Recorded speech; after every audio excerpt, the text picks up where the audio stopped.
was a yes. Well, then, hold on. What made you say no? I'm going to get to that point. Okay, I'm sorry.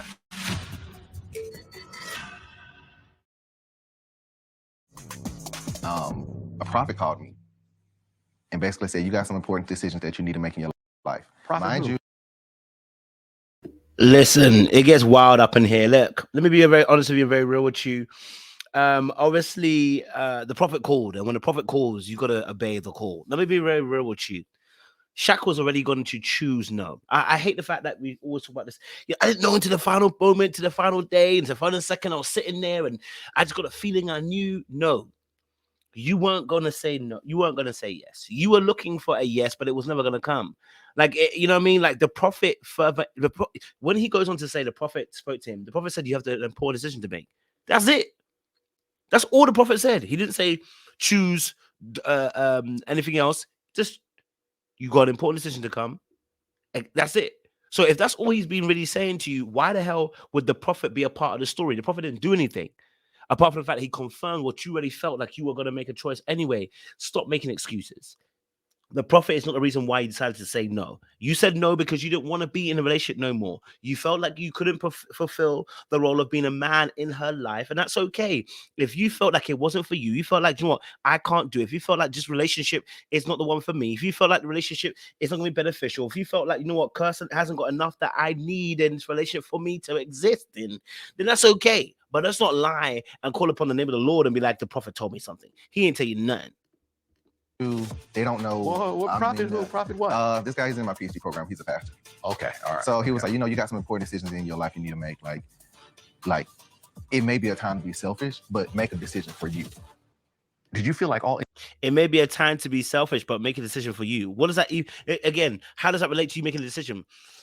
It may be selfish, but it's time to make a decision for you. So you already were going to make a decision based on that. You made a decision to not stay in the marriage, which means you never wanted to stay in the marriage in the first place. It's okay to say you're not okay. It's okay not to be okay. Sometimes, you know what I mean? Like, you know, like, and I feel like he's dragging this.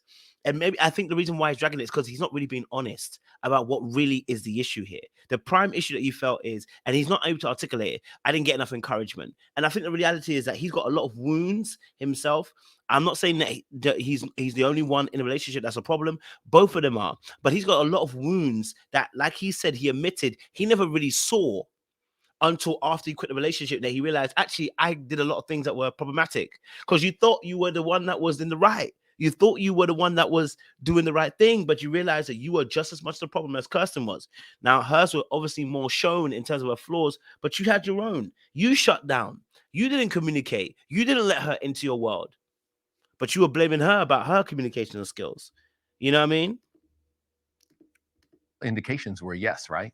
I always felt like it was an indifferent, like very indecisive decision. I knew going into that day, on decision day, like it was no way that I knew for sure Shaquille was going to say yes, or it was no way that I knew for sure that Shaquille was going to say no, because he didn't tell me that uncertain. Yes, and we know that because the show showed that he never made it clear that he was going to choose, which for me then made me realize it's a no. If you're indecisive about a yes or a no, the person's usually leaning towards a no. They're not leaning towards a yes. And so that indecisiveness, that limbo that they left you in, that place where they leave you in this place where you're not really sure what's going to happen, it usually means a no. It usually means a no. And so unfortunately, you know, he had chosen from before time. And this is what I said about the whole situation is just kind of fugazi, because it's like he acting as if he had last minute, I was going to just choose. I wasn't sure I was going to choose. Negro, please. We are grown adults. You cannot pull the wool over my eyes and tell me you didn't know what you're going to choose. Nigga, please. Okay. You knew exactly what you were going to choose. Stop that. You knew exactly what you were going to choose, bro. You know what I mean? Like, she was in limbo because you couldn't give her a straight answer, but she gave you one. That uncertain.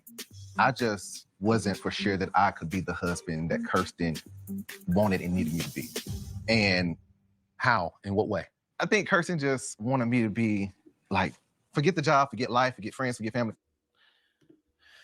The reality of the situation is going to explain something. I think this is really key as well in terms of why they broke down, and it's what's not being said. So when he talks about, I couldn't be the man that Kirsten wanted me to be.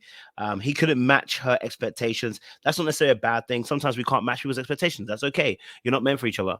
But I think what the added aspect to the situation also is that I think he had an illusion of what she actually wanted. I think she projected some of that illusion too, and I think he also assumed and guesstimated some of that what she expected too. And I think those two things on either side didn't play a good role in how they ended up being down the road, right? So let's play a little bit more, and then we'll talk a bit more, and I'll see what it's saying. Shaquille Kirsten. That's not what I wanted. What do you mean Shaquille. Shaquille Kirsten? What do you mean? What do you mean by Shaquille Kirsten? Like, it's us in this world. It's just us. And Kirsten would say, we need to spend more time together. We need to talk. And we would spend more time together and talk. And more so for me, I felt like it was a lack of support.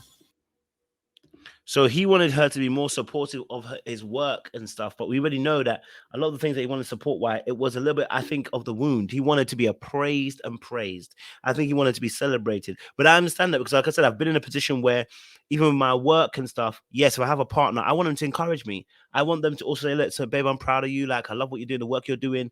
I've always said this. Don't let some fan tell me more that they appreciate me than you do. Do you know what I'm saying to you? I don't understand that. When I have a partner who is doing great things, I want to praise them in what they're doing. And then vice versa, I want the same encouragement.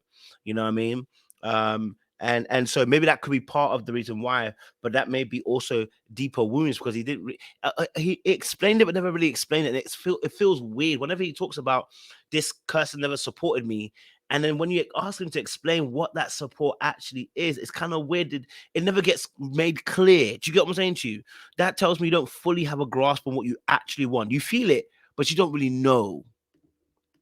But I'm confused on how that had anything to do with the expectations that you felt were so heavy that you had to say no to her on decision. And maybe You didn't want to be married. That's it. I That's did. what I it boiled didn't down want to be. to. No, You said no on decision day. I So that means definitely you wanted to didn't be married, but it was just like I don't know if Kirsten and I were soulmates.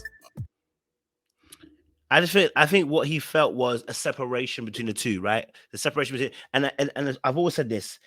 You need, sometimes for someone like him, I think as well, and even someone like myself, you want to feel like you got someone who's in your corner the same way you want that dogged approach, someone who has you in their corner. Whereas I think what he might have felt from Kirsten was this aloof, I want a man, and you're the man in my life, but it's not a unified team. Do you know what I'm saying to you? Like you're not down for me the same way I'm down for you. You know what I mean? Like I'm an addition to your life, not necessarily we're co-conspirators in each other's lives. And maybe that's what he might have felt. And that's not necessarily saying that Kirsten's bad. It's just saying that the way she may have looked at the relationship, I can understand. Some people like a relationship like that. Some people like that particular relationship. Some people like more of the co-conspirator energy. I personally like the more conspirator energy. I like to know that we're both sitting in a bed of madness together. Do you know what I mean? Like, and I've got your back, you got my back, and then we stick it out together. You know what I'm saying? Like I know that you're a ride or die for me, and I'm a ride and die for you too. That kind of energy. I don't know if he felt like he didn't get that from Kirsten in some sense, on some shape and some form, maybe as well. And it's understandable. I have a shocker here. Most people are not married to their soulmate. You understand? You understand that, right? You are not good. There's a good chance you're gonna find a great woman, a beautiful woman that you love, and she will grow into your heart and soul. I mean, listen, look. I think there's issues on both sides, but sounds like Shaq's got to take a little bit more heat now as well towards the end of it because he's looking for something that he may not get either. You know what I mean? Like you got to grow into this. Now, I also understand why he didn't trust the fact that after the experiment they were able to work it out. I get it.